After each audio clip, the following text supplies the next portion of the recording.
Hey there everyone, this is Jackie Van Ham and I am on an adventure to find the coolest stuff going on in motorcycling. Today, we are in the heart of Milwaukee and we're gonna check out an excellent cafe serving up incredible food and drink to bikers on this episode of Z1R's Downshift.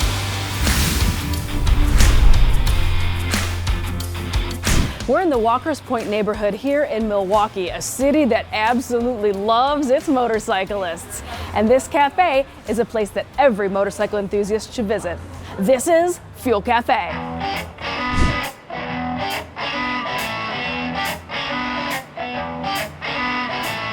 For 30 years, the Fuel Cafe has been catering to the motorcycle community in Milwaukee. In 2022, Kristen Eitel took over from the original owners of this iconic establishment.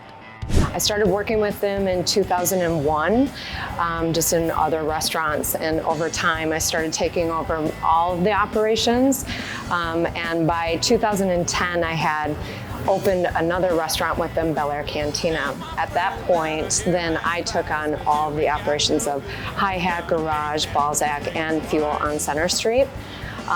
The three of us decided to open this location in 2017, and we've been open here ever since, except for COVID. Just last year, Scott and Leslie retired, and I was fortunate enough to take over the operations and buy them out at that point. One of the original owners, Scott Johnson, has his hands involved in all things Milwaukee motorcycles, including Mama Tried and Flat Out Friday. Kristen was our business partner, and so Leslie and I, just getting older. We've been in the business 30 years, so we're just ready to sort of start tiptoeing back towards the door a little bit. And so this brand, Fuel and Bel Air, was some of the things that we were sold off. So we sold to our partner Kristen. We're still great friends. We're still partners on other things. We're huge supporters. So you're now the current kind of steward of this pretty iconic Milwaukee place, Fuel Cafe, right? Absolutely, and it's been a whirlwind. It's been a year now where I have had the ownership by myself and my partner, Noe Zamora, our executive chef.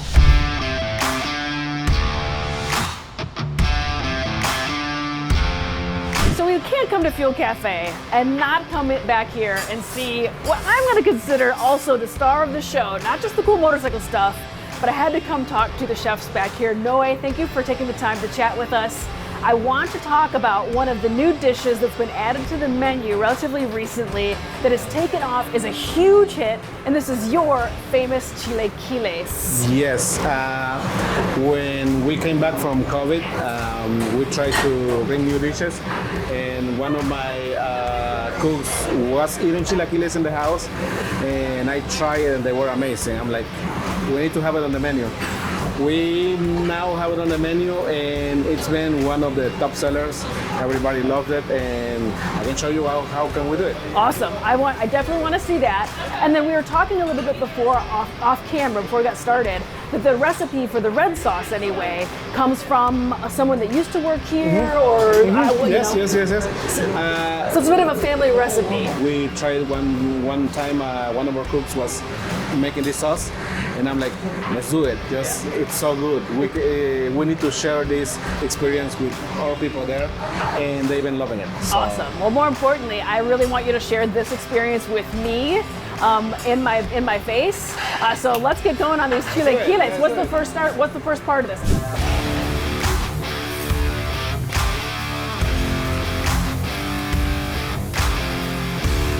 So some pulled chicken. Okay. Yeah. And this has the same sauce on that. Oh, the guajillo is on here again. All right. Let's find. There we go. Thank you so much. Perfect. I cannot wait. I have to get some egg. You gotta make the sauce. And I like that guajillo isn't really spicy. No. It's got a little heat. It's not nothing. But it's not super duper. It's gonna knock you on the floor and make you sad. It's all flavor. Stop it. Oh my God.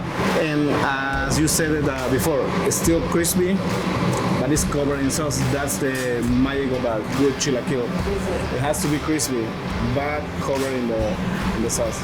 That's fantastic. That's really, really good. And this red sauce is killer. That's amazing. That's amazing. Noe, thank you so much for taking the time to talk to us. I appreciate you. Thank you. And now I've got to work on shoveling this food in my face. So we'll see you guys later.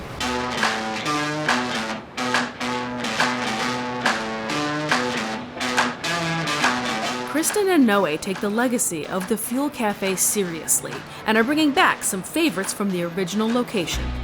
Yeah, so Center Street was mostly just sandwiches just because of the size of the kitchen. We didn't even have a hood at that location. Okay. So this is a much bigger operation for us, but we are planning to bring back Cheesy Tomato, the Buttafuoco, which are originals from the original menu in 1993 from Scott and Leslie.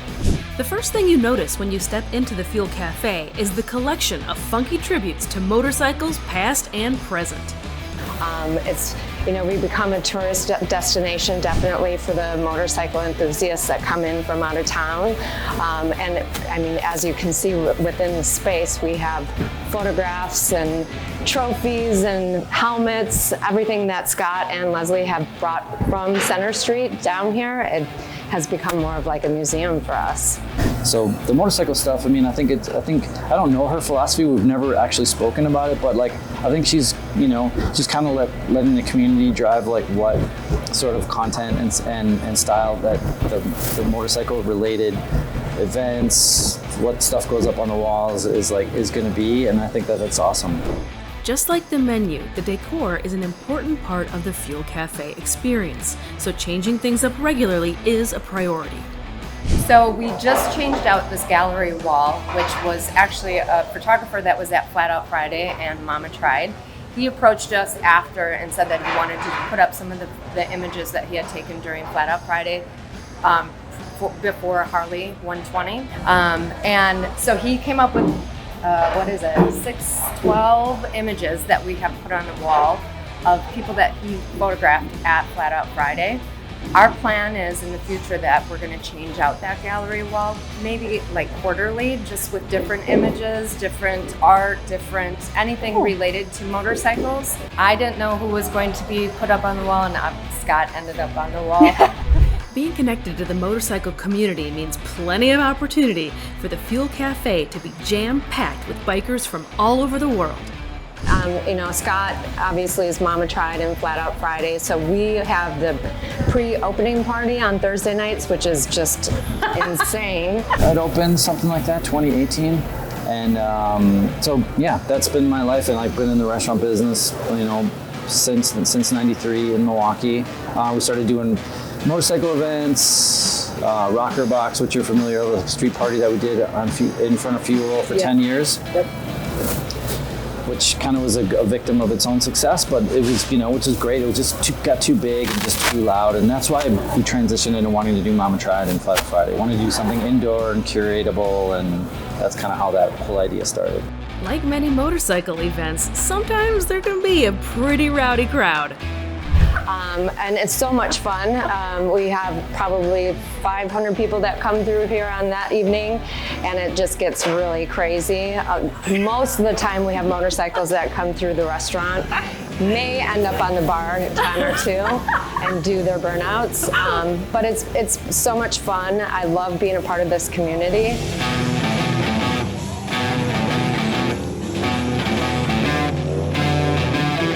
I love how diplomatic you are about the fact that there may or may not be burnouts on the bar, because there's definitely burnouts on the bar. Just so you know.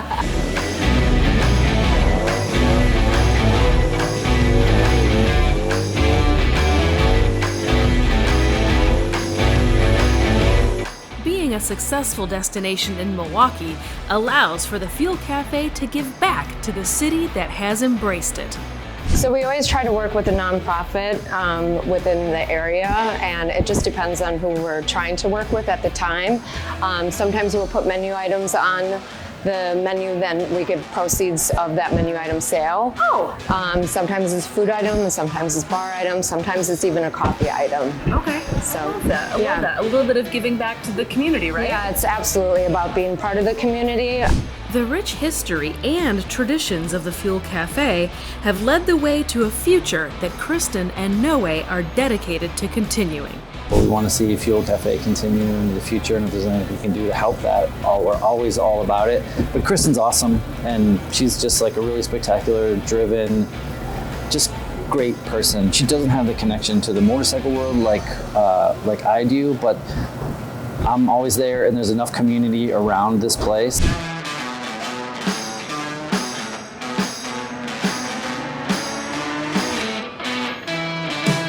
Wow, what a great visit here to Fuel Cafe, a place that has been in the heart of motorcycling here in Milwaukee for years.